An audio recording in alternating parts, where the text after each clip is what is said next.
What is up, guys? Nams here from Sooty Zombies. So today I'm making a little bit of a troubleshooting video for 7 Days to Die. Being the alpha game that it is, we all know that we have these errors that come up, or issues like can't connect to a server, or stuck on creating player, or EAC issues. And whenever a member of a community comes in and they have these issues, we usually have a procedure for them to follow, as in try this, okay, that didn't work, now try this one, and then try this one, etc, etc. So what I thought I would do is make a video so this could help the public, because eventually one of these procedures or one of these tips that we give does fix their issue and they can play like normal. And I know there's a lot of people that aren't in our Discord that would really benefit from knowing a few of these things. So the first one you want to try is in Steam. So go grab your Steam and go to your 7 Days to Die game. You're going to right click on it, hit properties, go to local files, and then click this button here, verify integrity of game files. You're going to hit that and then you're going to say yes. And what that'll do, it will scan all your 7 Days to Die files and find any corrupt or missing files. And then it's going to download and replace them. And it only takes a minute or two to complete. And as you can see, mine is done already. It literally only took about 30 to 45 seconds and all my files verified, so everything was okay. If there was a missing or corrupt file, you'll see a little quick download button as it downloads and updates your game to fix any of the missing files. The next thing you can try, if we get out of that, is to play the game. And then you get this box that says play 7 Days to Die, and most people just hit that. But what you want to do is actually go to show game launcher, then click play, and yes. And here you have a bunch of options.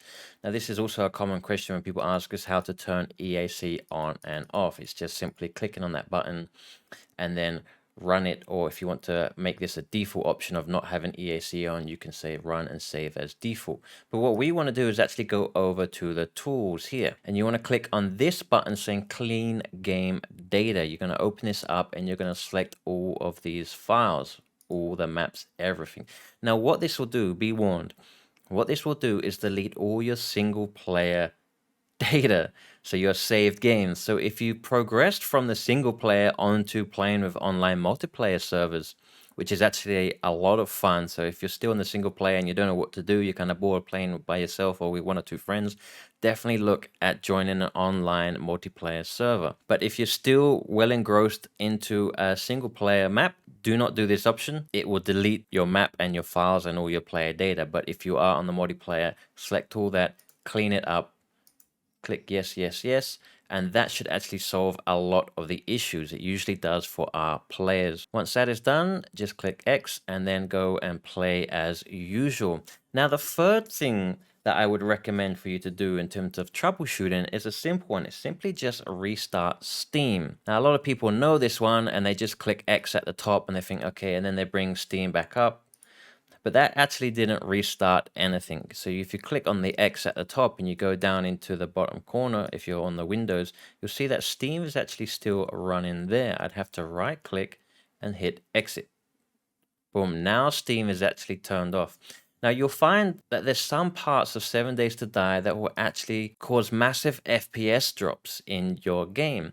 And one of those things is reading books. So for example, you're playing a single player game and you're like on day 150, whatever, and a friend joins you and you have all these spare books. You know, we have a loot boxes with the spare books. We all have that. And you say, yeah, these are ones I've read already. You go ahead and read them, and he'll just smash back all those books. That, strangely enough, could crash a server, or especially it will really mess with the FPS. It will drop the FPS for everyone on that server. And it's not actually a server-side issue, so rebooting the server doesn't actually help. The only way you can fix that is by restarting Steam. So this is also a good FPS problem, or an FPS fix.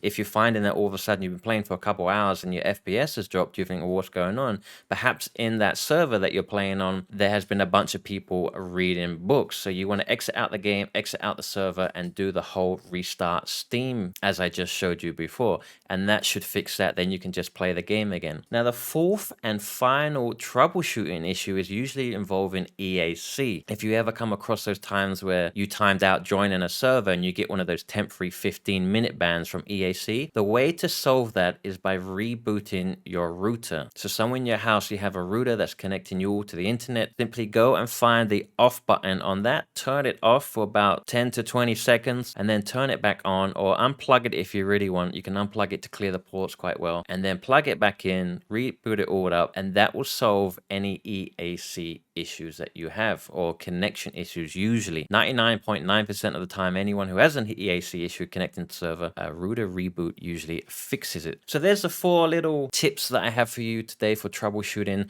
I would go in that order, and what I'll also do is I'll write an article, because I know when I put this video out, someone else is going to come out with a really good tip, and I want to add that tip to this article. So I'll link an article called the 7 Days to Die Troubleshooting, and if someone has educated me in even more tips that would really help in terms of solving issues, I will write that in the article rather than having to make a new video. Anyway, I hope you liked this video, so feel free to subscribe to it.